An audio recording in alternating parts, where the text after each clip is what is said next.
एक दफ़ा का जिक्र है। सरसब्ज़ बादशाहत एल्डोरिया में एक बादशाह था जिसका नाम इल्लाल था। अपनी मेहरबानी और हमदर्दी के लिए मशहूर बादशाह इल्लाल अपने रियाया के दिलों में बसा हुआ था। इसका कुल अलैहिस्सलाम एक पहाड़ी पर वाक़ था जो चमकदार खेतों और मसरूफ़ देहातों के ऊपर था, जहाँ हंसी और खुशी की गूंज सुनाई देती थी।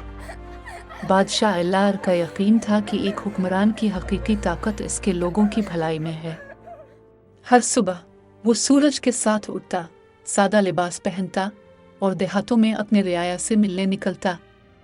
वो इनकी कहानियाँ सुनता, इनकी खुशियों में शरीक होता और ज़रूरतमंदों की मदद करता। चाहे ये किसी किसान की फसल में मदद करना हो या किसी बच्चे को तसल्ली देना जो रास्ता भूल गया हो, बादशाह हमेशा वहाँ मौजूद होता।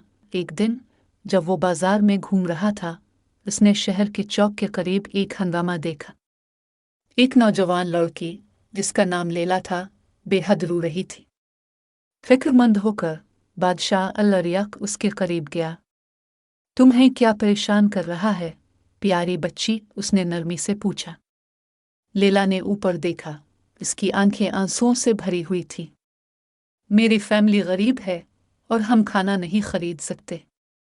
मैं अपने छोटे भाई के लिए रोटी खरीदना चाहती थी, लेकिन मेरे पास पैसे नहीं हैं, उसने रोते हुए कहा। बादशाह इल्लाल ने बगैर किसी हिचकिचाहट के इसके पास बैठ गया। तुम्हें फिक्र करने की जरूरत नहीं, लैला। मेरे साथ आओ। उसने इसका हाथ पकड़ा और उसे बेकरी की दुकान की तरफ ले गया। वहाँ उसने न सिर्फ रोटी बल्कि पेस्ट्री और फल भी खरीदे। इसे अपने खानदान के साथ बांटो और ये तुम्हें खुशी दे, उसने मुस्कुराते हुए कहा। बादशाह की मेहरबानी की खबर एल्डोरिया भर में फैल गई और जल्द ही इसके अच्छे अमाल की कहानियां बादशाहत के दूर दराज कोनों तक पहुंच गई।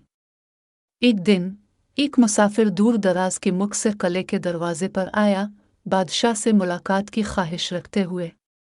वो एक ताजिर था जिसका नाम फरीद था, जिसने बादशाह अल-अरियक की फराखदिली के बारे में सुना था और उसे एक नायाब खजाना पेश करना चाहता था, एक शानदार जवाहर जो सितारों की तरह चमकता था। जब फरीद ने जवाहर पेश किया, बादशाह अल-अरियक ने उसे खुश दिली से कबूल किया, लेकिन इसरार किया, यह खजाना एल्डोरिया के लोगों का है। आइए इसे बच्चों के लिए एक स्कूल बनाने में इस्तेमाल करें ताकि वो सीख सकें और तरक्की कर सकें। फरीद बादशाह की खुदगर्जी से हैरान हुआ, लेकिन इसकी बसीरत से मुतासिर हुआ। उन्होंने मिलकर एक स्कूल कायम किया जो फला फूला, बेशुमार बच्चों की जहन साजी करता रहा। साल गुजरते गए, बादशाह अल-अरियक की हुक्मरानी अमन और खुशहाली से भरी रही। उसने एक देहातियों की काउंसिल कायम की ताकि हर आवाज़ सुनी जा सके और बीमारों और बुजुर्गों की मदद के लिए प्रोग्राम्स नाफिज किए। इसकी मेहरबानी ने एक लहर पैदा की, दूसरों को भी हमदर्दी और फराखदिली के साथ अमल करने की तरगीब दी। एक बदकिस्मत दिन एक बड़ी तूफान एल्डोरिया में आई, जिसने तबाही और मायूसी फैलाई। बहुत से घरों को नुकसान पहुंचा और लोग खौफजदा थे। बादशाह अल-अरियक ने अपने रियाया को जमा किया, उन्हें दोबारा तामीर के कामों में रहनुमाई की। वो उनके साथ काम करता रहा, भारी पत्थर उठाता और उनकी मेहनत में शरीक होता। इसकी गैर मुतज़लज़ल रूह ने इसके लोगों के दिलों में उम्मीद जगाई। वक्त के साथ एल्डोरिया दोबारा बहाल हुआ, पहले से ज़्यादा मजबूत।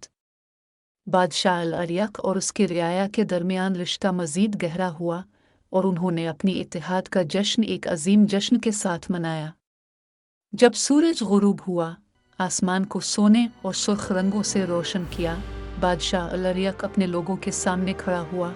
इसका दिल शुक्रगुजारी से भरा हुआ था। हम सब मिलकर एक खानदान हैं, इसने ऐलान किया।